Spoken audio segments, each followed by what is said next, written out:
हर हर महादेव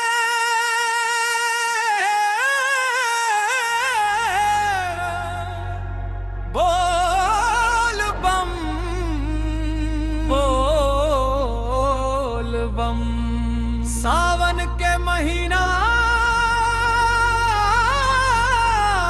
आ गइल हो,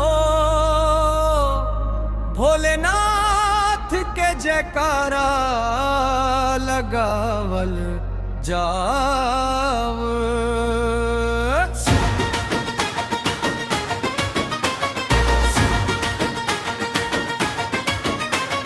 सावन में भोला के रंग चढ़ गइल हो, दिलवा में बाबा के नाम बस गइल हो। कावड़ उठा के चली देवघर धाम, गूंजे चारों ओर बस बोल बम के नाम। गंगा जल लेके चली बाबा के द्वार, सावन में भोला से मिल प्यार अपार।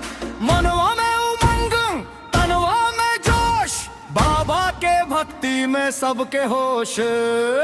केसरिया गमछा कंधे पे सजलवा, कावड़िया टोली में सब झूमत चललवा। ढोल बजे धक धक नागाड़ा बजे जोर, बोल बम के नारा गूंजे चारों। बोल बम हर हर महादेव, भोला के भक्ति में नाचे सारा देव।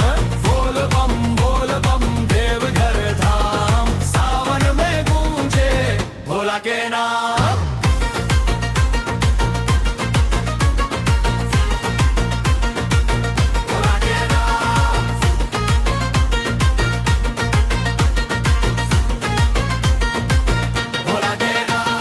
सुल्तानगंज से जल भर ले बानी, बाबा के चरण में चढ़ावे के ठानी। माथे पे चंदन हाथ में जलधारा, भोलेनाथ लागे सबसे प्यारा।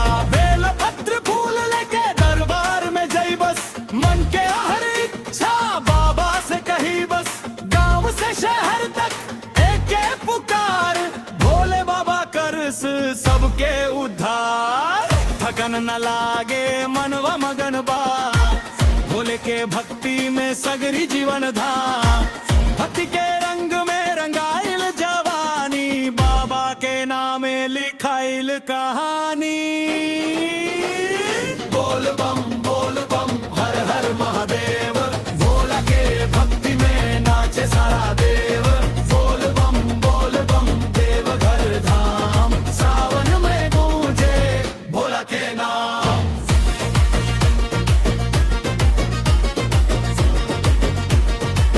भोला के नाम। देवघर के गलियन में भक्तन के भीड़, दर्शन खातिर बाबा मनवा धीर।